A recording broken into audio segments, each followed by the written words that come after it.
Imagine a town that served as a capital city in what is now the U.S., nearly a decade before Jamestown even existed. Right, which is wild to think about. Yeah, and imagine a place where, world-class rolling works of automotive art just cruise past these 18th century adobe churches. Be lowriders. Oh. Such a striking image. It really is. But then you have to imagine that in that very same town, over half of the children are being raised by their grandparents. And that's because the local overdose rate hit numbers nearly 6 times the national average. So welcome to Española in New Mexico. It's just a profound, almost jarring series of contrasts. I mean, you are looking at a place where breathtaking cultural expression exists right on top of this really deep systemic vulnerability. Absolutely. So welcome to our deep dive. Today, we are taking you on a journey to a valley defined by these exact dualities. And we really wanted to get this right. So rather than just reading down a list of historical dates, we've cross-referenced a really fascinating stack of sources for you today. Yeah, we've pulled together historical accounts of 17th century Spanish settlers, Wikipedia data, some National Park Service archaeological records, cultural tourism guides, and a really raw, boots-on-the-ground documentary transcript. Right, which is exactly the kind of diverse information you need. I mean, you can't look at just the history or just the modern data to understand a city with this much complexity. Yeah. You really have to see how they interact. Right. So our mission today is to explore how Española, a place that holds the title of the first European capital in the U.S.,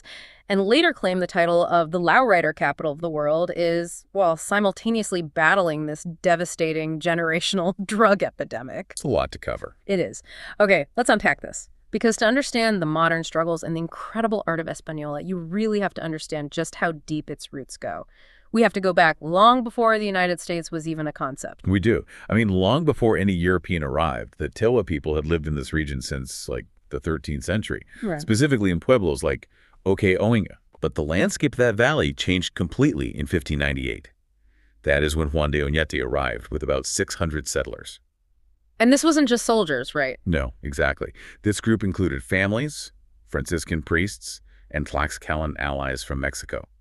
They established a settlement called San Gabriel del Yunque Owingeh, right at the confluence of the Rio Chama and the Rio Grande. Wait, I just want to pause on that date for a second. 1598, it's like finding out the history book you read in school actually started on chapter 3. Yeah. We always hear about Jamestown in 1607 or the Pilgrims in 1620, but this completely predates all of that. If we connect this to the bigger picture, San Gabriel was the first capital city founded by people of European descent in what is now the U.S. And what is so fascinating is the physical evidence of this collision of cultures. Oh, like the archaeological digs. Yeah, the National Park Service excavated there and found this incredible mix of artifacts. They dug up 16th century gilded bronze religious medals and pieces of European chainmail. Chainmail, wow. Literally chainmail. Right alongside native stone griddles and charred cattle bones. It wasn't some gradual introduction. It was an immediate physical overlapping of two entirely different worlds. But I'm looking at our historical sources, and it wasn't exactly a peaceful overlapping. No, not at all. There's a lot of discussion about this thing called the encomienda system. I know it was a taxation system, but how did it actually work on the ground? Why was it so destructive? Well, that is the crucial question. Because the encomienda system wasn't just about paying taxes.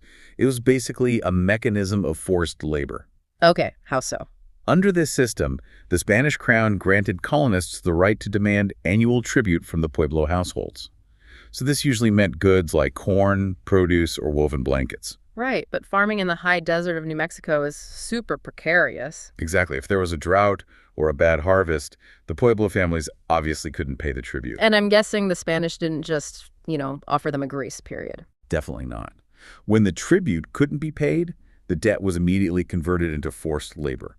Your body became the currency. Wow. It was essentially a system of debt peonage that just trapped the local population. It was this harsh, exploitative mechanism that built up so much pressure over the decades that it eventually triggered the Pueblo Revolt of 1680. Where the indigenous population actually rose up. Yes, and they successfully drove the Spanish completely out of New Mexico for 12 years. Right, until they came back in 1695 under Diego de Vargas.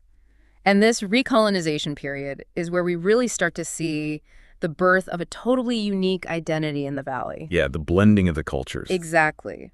We read about the Church of Santa Cruz de la Cañada, which was built a little later, around the 1730s, and there's a specific statue inside it that really caught my attention. Ah, yes. Jesús Nazareno y los dedos que le faltan. Jesus of Nazareth with missing fingers. It's a wooden santo, like a hand-carved religious figure. 2 fingers are missing from its left hand. And for generations, locals have credited those very missing fingers with miraculous occurrences. It's this incredible physical blending of Spanish Catholicism and Native American spirituality. I mean, historians call this syncretism, but to the locals, it's just their way of life. Right, it's just who they are. And you see it just up the road, too, at the Santuario de Chimayo. Our cultural guides mention that people make these long pilgrimages there just to access a small hole in the ground called El Pozo. Because they believe the dirt inside it has profound healing properties. Exactly. It is a deep indigenous connection to the earth itself, layered directly with Catholic devotion. It creates this completely unique Nuevo Mexicano culture that still defines the region for you today. It is a culture absolutely built on surviving isolation and hardship. But, it's important to understand that their survival wasn't just tested by the harsh desert environment. Right. It was tested from within the very institutions they relied on. You're talking about the shift with the priests in the 1800s. I'm stuck on this part of the history. How exactly did that change everything? It really comes down to the fundamental mechanics of their local economy. See, for a long time, the Franciscan priests who ran the missions operated on a barter system. Like trading goods. Yeah. If you needed a baptism or a wedding, you might trade goods or labor. It was very communal. But by the early 1800s, the Franciscans lost influence, and diocesan priests from Mexico were brought in. And they operated differently. Very differently. These new priests were not subsidized by the crown. They needed hard currency. So they began requiring the locals to pay strict tithes and cash fees for basic sacraments. Wait, so how does an isolated agrarian community that doesn't really use cash suddenly pay a priest for a baptism?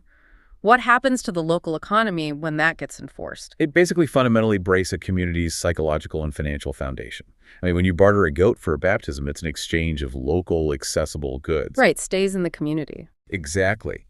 But when you are suddenly forced to interact with a cash-based debt system just to secure your spiritual salvation or validate your family's life events, you are instantly impoverished. Because you literally don't have the cash. Right. You are spiritually indebted because of your economic status. It introduced a new systemic economic pressure that the Valley had never faced before. Which is such a powerful insight because it totally sets the stage for the industrial era. For centuries, this area was an isolated farming hamlet known as La Vega de los Vigiles. Right. But then the external world came barreling down the tracks. In 1880, the Denver and Rio Grande Railroad arrived. The town's name changed to Española, and the local economy just exploded. The arrival of that narrow-gauge railway, which became affectionately known as the Chile Line, was a massive turning point. It violently yanked this ancient valley into the broader American marketplace. Yeah, businessmen like Frank Bond arrived and built multi-million-dollar mercantile and wool empires. The railroad brought steady wage jobs, a booming downtown, and a completely new, modernized identity. So what does this all mean? Well, think about your own hometown for a second. Think about what happens when the single largest employer becomes the absolute bedrock of the community. It's a huge dependency. Yeah, in Española, the town's lifeblood became inextricably tied to a corporate machine located hundreds of miles away. And then, in 1941, the executives running that machine decided the line wasn't profitable enough anymore. So they just closed it. They closed it. And by 1942, they literally ripped the tracks right out of the ground. People lost jobs instantly. Homes were abandoned. What's fascinating here is the sheer velocity of the collapse.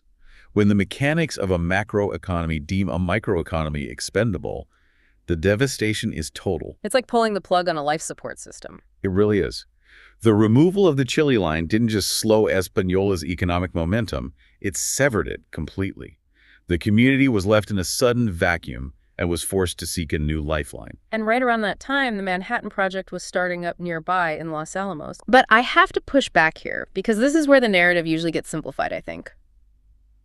Didn't the Los Alamos National Laboratory just step in and replace the railroad as the town's economic engine? I mean, it's right next door, and it's a massive federal project. You'd think so, right? And if you just look at the raw numbers on paper, Los Alamos does historically employ anywhere from 9 to 12% of Española's population. Okay, so a decent amount. Sure.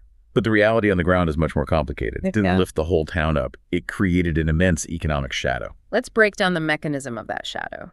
Because it's not just a passive thing. It's like having a high-speed, multi-billion-dollar fiber optic cable routed straight through your living room to connect two billionaires' mansions, but you aren't allowed to plug into it. You're just left to sweep up the drywall dust. Exactly. That is an excellent way to conceptualize it. Los Alamos is one of the most highly funded global hubs of nuclear science. But the wealth generated there generally stays there. Because of the tax base. Right. The tax bases of the two counties are completely separate. So while highly paid scientists live and spend in Los Alamos, many residents from Española commute up the hill to work the service jobs. Like cleaning the facilities, maintaining the grounds. Yeah. And then they return to a town that lacks the tax base to fund basic resources. You have extreme globally funded wealth sitting right next to an area struggling to maintain its infrastructure. And when a town is left in that kind of economic vacuum, what do the people do? They don't just fade away. Human beings abhor a vacuum. Right, they adapt. If traditional avenues of economic advancement are blocked, they will fill that void with something else. Here's where it gets really interesting. They turned their very streets into a canvas. In the 1980s, Española officially declared itself the lowrider capital of the world. It is such a brilliant example of human resilience. The lowrider culture in Española is not just about having an impressive car or an expensive hobby. No, it's much deeper than that. When your community is marginalized by the broader economy, building a lowrider is a profound physical assertion of identity and worth. It is absolutely incredible when you dive into the process. To truly understand this, you have to look at the mechanics of what these builders are actually doing. Wait, so they aren't just buying cars off a lot? No, they are taking classic cars, completely stripping the frames, reinforcing the chassis with heavy steel to handle complex hydraulic systems, and then applying layer after layer of expensive candy apple paint. It takes thousands of dollars. And countless hours of highly skilled generational labor. Exactly. And the result is basically a rolling cathedral. You have these immaculate cars cruising low and slow, especially on holy days like Good Friday and Christmas. Oh, with the religious iconography. Yeah, there were rosaries hanging from the rearview mirrors and intricate master-level murals of religious figures painted on the hoods. People park them outside the historic sanctuary, as we mentioned earlier, for weddings and christenings. I have to admit, when I first read about this, I wondered if this culture was like a direct, angry rebellion against the economic hardships they face. Well, rebellion implies a reaction against something else. It's much more accurate to view it as an internal declaration of value. Okay, how so? In a society that might otherwise overlook them, dedicating thousands of hours to create a masterpiece that cruises down the main street is a way for you to say, I am here, my culture is beautiful, and I have immense value. That's a great way to put it. Yeah. And the upcoming Española Lowrider Museum is actually being built to preserve this exact heritage. It's a fierce, stubborn light, but that resilience required resources. And when a local economy hollows out, it leaves a dangerous void. We really have to look at what else rushed in to fill that vacuum when the railroad left and the economic shadow fell over the valley. Yeah, we have to talk about the epidemic. We do, and we must look at the facts impartially here. As difficult as they are, the statistics from our sources are pretty sobering. Starting in the 1970s and 80s, black tar and brown powder heroin just flooded the valley. Española eventually became the epicenter for U.S. overdose deaths. At one point, the town was seeing 43 drug-related deaths per 100,000 people. Let's put that number into perspective for you. The national average at that time was 7.3. Wow. Yeah. Española was experiencing an overdose rate nearly 6 times the national average. And according to the Boots on the Ground documentary transcript we reviewed, the mechanism of addiction in the valley is shifting again. Right. Users are transitioning from heroin to methamphetamines. And the reason for that shift is purely economic and logistical. Meth is cheaper and easier to acquire. But that shift fundamentally changes the face of addiction in the town, right? It does. Methamphetamines act differently on the nervous system than opioids.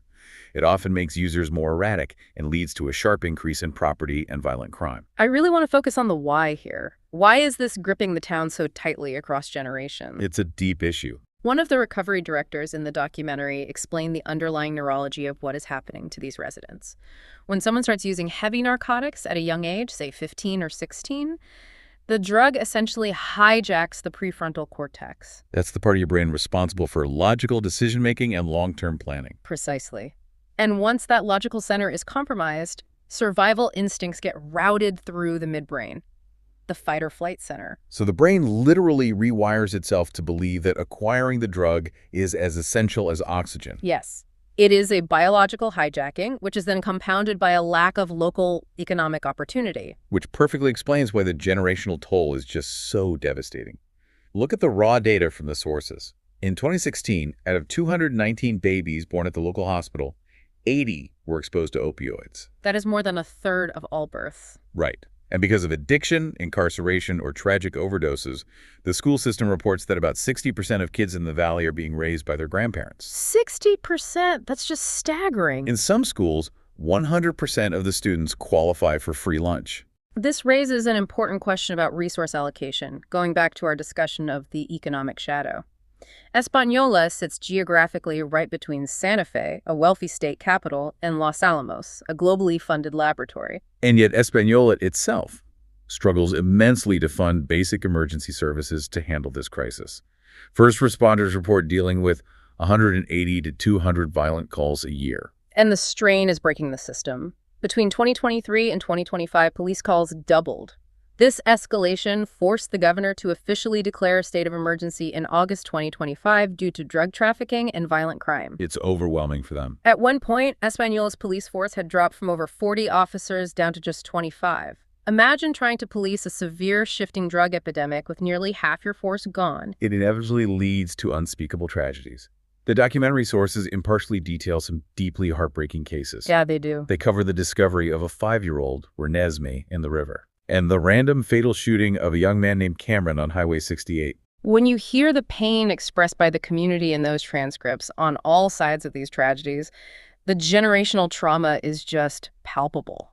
Hearing those details genuinely forces me to ask, is the situation completely hopeless? When the resources are this scarce and the neurology of addiction is this entrenched, how does a town survive? Well, it survives the same way it has since 1598. It relies on its own people. It is vital we don't write the narrative of Española as a lost cause because the residents certainly haven't. Right. The very same ingenuity and fierce pride that builds the lowriders is actively fighting the epidemic. That's a really great point. The sources highlight local heroes stepping directly into the massive gaps left by the systemic failures. Like, the documentary showcases groups like communities and schools who are providing wraparound services. They aren't just teaching. No, they are giving kids food, winter jackets, and trauma counseling right inside the school building. You also have figures like CNN hero Roger Montoya. He runs a local arts center and uses visual art and dance to give youth a tangible path forward. He is actively showing them a world outside of their immediate struggles, giving them a constructive way to process their environment. It is that fierce, stubborn light shining through the cracks. So bringing it all together for you, Española is a place of dizzying dualities. It is the birthplace of the nation's earliest European history, predating the stories we usually tell ourselves about America's founding. By a lot. Right. And it is a place where you can find world-class, rolling works of art, cruising the streets, right alongside a community fighting for its literal life against a modern, generational opioid and meth epidemic. Española's story is, in many ways, a microcosm of America. It is a powerful testament to how historical forces, like the sudden removal of foundational infrastructure and the geographical hoarding of massive federal wealth, can fundamentally dictate the struggles of a town for centuries. It is a heavy, beautiful, and deeply complicated story. And as we wrap up this deep dive, we want to leave you with a final thought to chew on. Consider this. Does living in the immediate shadow of highly funded, wealthy federal projects like the national labs in Los Alamos inevitably drain the surrounding rural communities of their resources and talent? Or could that relationship be structurally redefined? Exactly. Could the immense wealth of those national projects be integrated in a way that finally helps heal the very generational wounds it inadvertently helped deepen? Something to mull over as you go about your day. Think back to the layers of history we uncovered today. The framework of this town might be under immense strain from history and hardship, but the colors, the pride, the faith, the art are still brilliantly, defiantly shining through. Keep questioning, keep exploring, and we'll catch you on the next deep dive.